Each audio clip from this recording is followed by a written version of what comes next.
before we get started, can I get you any snacks or anything? Please. I'm No, kidding. say the line. Say the line.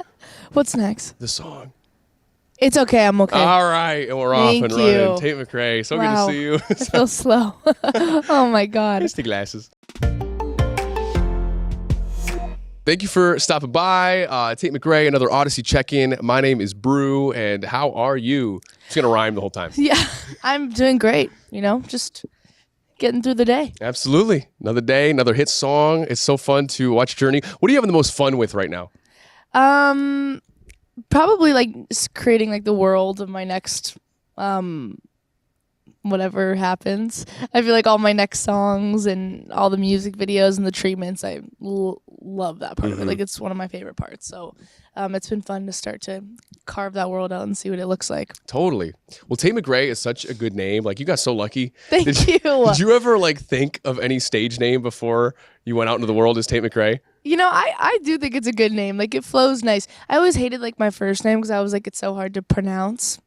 Like Tate. Like, it's just like an annoying name. I don't know why. It's like one syllable. It's easy. Like in loud spaces, I always didn't like the word Tate. But I like my full name. It works. Yeah. So there's never any like Tate McCrazies. Like, you know what No. I mean, I always wanted my name to be Tatiana. Oh. It's because my mom always wanted to be named Tatiana, and then I was like, I want to be named Tatiana. That's a good name too. Yeah. Hey, you never know. Daughter, pet dog. You can always keep that in your back pocket. Exactly. Well, It's Okay, I'm Okay is so much fun. Congrats on another banger. And the story's so fun behind it too with, It's Okay, I'm Okay in the studio.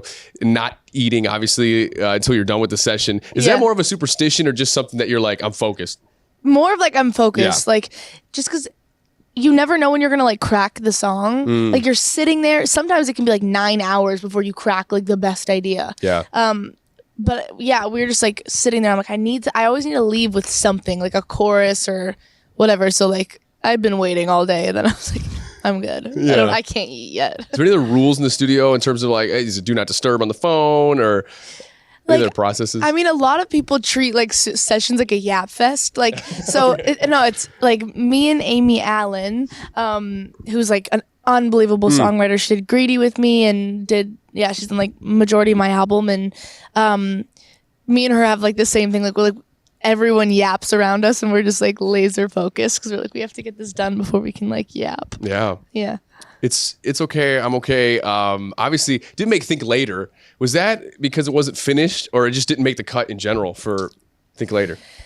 I think like the beat and how it sounded to me like wasn't the sonic of last album. I don't think I was like ready to like feel or do a chorus like that or even just like make a song like that until this year.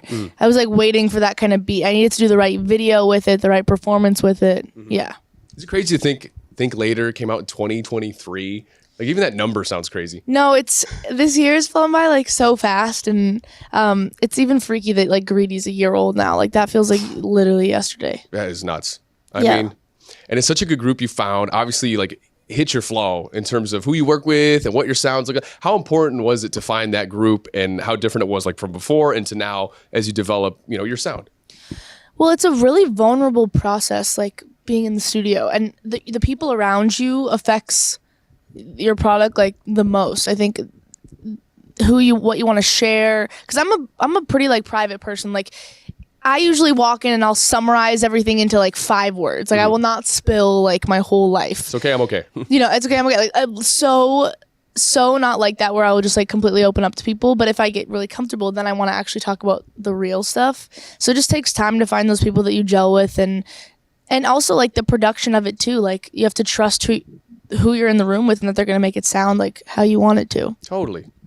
And it's all mindset too. Like, everyone's thinking different things. And you said you have like an athlete's mindset. How do you think that plays into like your music making experience? I think I just kind of approach it like a job. Like, I think like I wake up, I have my routine, I go to work out, I go on stage. Like, that's like the most fun way for me to approach it. Once it gets too like artsy and stuff, it freaks me out a little bit. Yeah.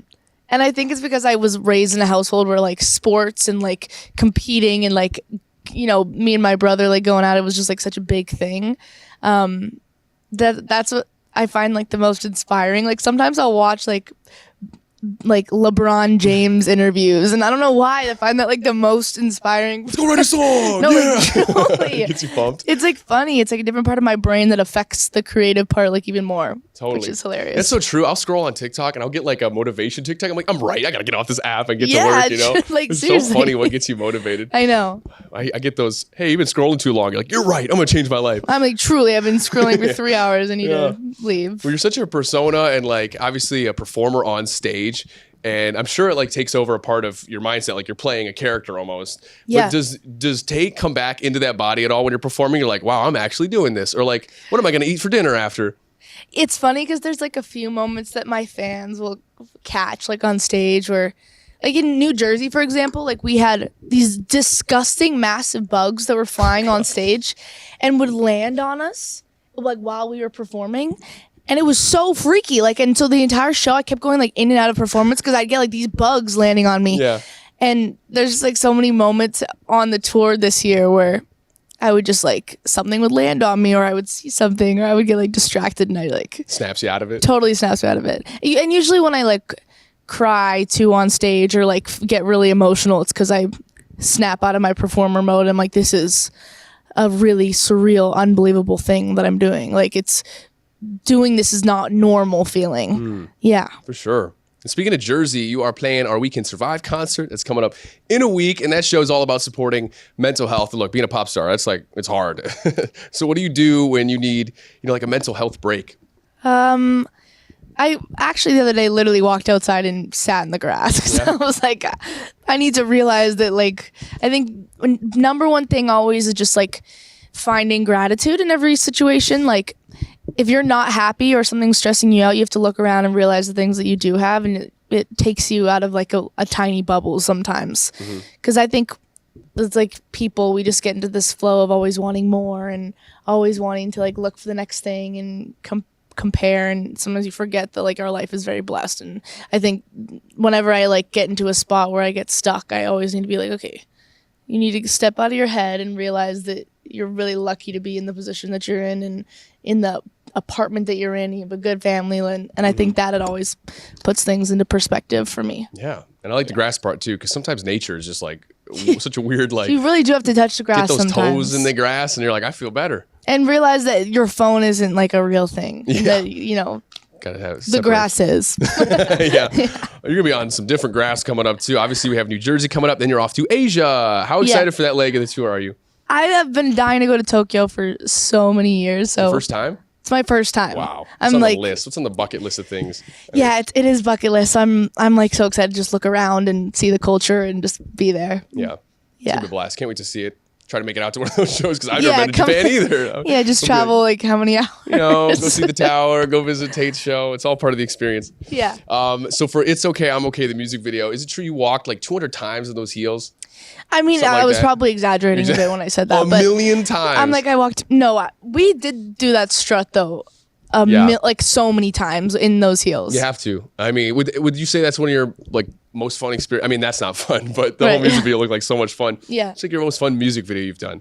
It was. It was like a crazy day. It was a very ambitious day. We got so many outfits and shots in like 10 hours. Yeah. Well, you're such a shoe person, such a sneakerhead. Yeah. What is it on tour like? What's the shoe of choice for performing, and then when you hit casual time? I always wear sneakers. I mean, I don't know what these are. Like some Those are cool though. Like a little Cinderella moment going on here. Kind of, yeah.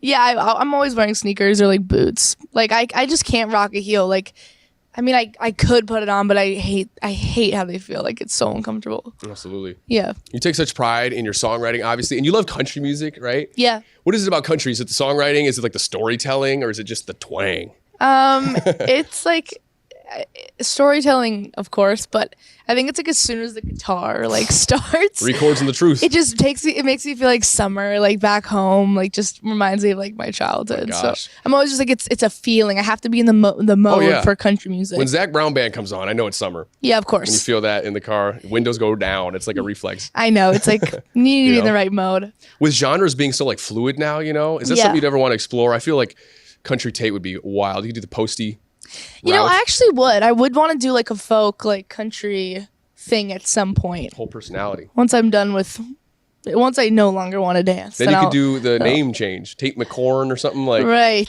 Really exactly. get into it. But I feel like those things that you talk about could go into a million different things. Like you could do greeting cards with that type of stuff, or like children's books. I mean, people do think for a long time people thought that Tate McRae was like a country artist name. Oh, really? Yeah, is there someone that's close in that or something? I heard that all the time. They're like, "Oh, is that a country artist?" I was like, "What?" Yeah, because my name sounds like. Sure, country. give it a listen. Greedy. Yeah. It's all about my pickup truck. Yeah, exactly. Oh, man. Well, I can't wait to see you out east. Obviously, you were just at Madison Square Garden, though, a little bit ago. Yeah. It was so fun to see that perform. I mean, it had to be such a, again, bucket list thing. It was such a bucket list moment. Like, just being in that venue. I mean, I've only done, like, radio shows there. So being there, like, to, like, headline was really freaky. I remember walking all your people. in. Yeah, like just walking in and seeing the seats, you're just like, this is not real. It just feels very crazy. And to get to share such a cool moment with the Kid Laroi and sing a song acoustically. Yeah. And then I'm curious about picking that song too. So tell me about that experience, getting to bring them out, and then the choice for Without You, because I think it was so good. I mean, this is one of my favorite songs of his. And I remember I was so nervous to ask him. I'm like, hey, like, would you? Like, I was so nervous. And I remember he was like, hey, what should we do? And we were kind of like going back and forth, and we're like, what would we sound good together doing? Yeah. And then it was our first time singing in front of each other. So both of us were sitting there in sound check, like, who's gonna sing first? Like, like we're show, like, right? This is so weird. Like, we're both gonna hear each other in our ears. Like, it was just like it was so nerve wracking. Like, I've never been that nervous to sing in front of someone. Because you don't do like I mean, duets are pretty rare, anyways, right? So rare, and also like, when you're like hanging out, like you're not gonna just like sing seriously in front of your like boyfriend. Oh, it's, like, it's so cringy. Like, don't look at me while I'm singing. Like look so the other way. Don't stop looking at me. I never thought about that part of like, obviously it's like, oh, I hope it goes well, and it sounds good for the fans. But what about me? You know, like it feels like you're sometimes when you like connect it to, it feels like you're like making a parody of like a thing that you're supposed to do. Yeah. Like I'm like, it feels like we're like, this isn't real. The fact that we're like singing seriously at each other. Yeah. You know? Thank God you didn't laugh in the middle of it. I literally like a slow song and everything. No, seriously. No, it was so good, and I can't wait to see what's to come at We Can Survive coming up in a week. You be getting this like crazy. I'm sure you're sick of it, but with all like the Britney comparisons, it's kind of wild to obviously see, and it's so fun to watch your journey. So a different twist on that. If you could have like go back and have one of your songs as a duet with Britney. Speaking of duets, which song do you think she would like fit well with you on? Maybe It's Okay, I'm Okay. Yeah. I feel like that would be fire. That video would be nuts. It would be cool. So good. Yeah, I mean, that would be pretty cool. Yeah. That or Greedy, I would say she'd sound good on. Feels like it fits, right? Yeah. Cool. Well, I can't wait to see how the tour shapes up in Asia. Again, can't wait to see you next weekend. It's Okay, I'm Okay out. Stream it. Call in on the radio and let us know to play it. And thank you so much for the time. It's always good to see you. You too. Thank you. Thank you so much.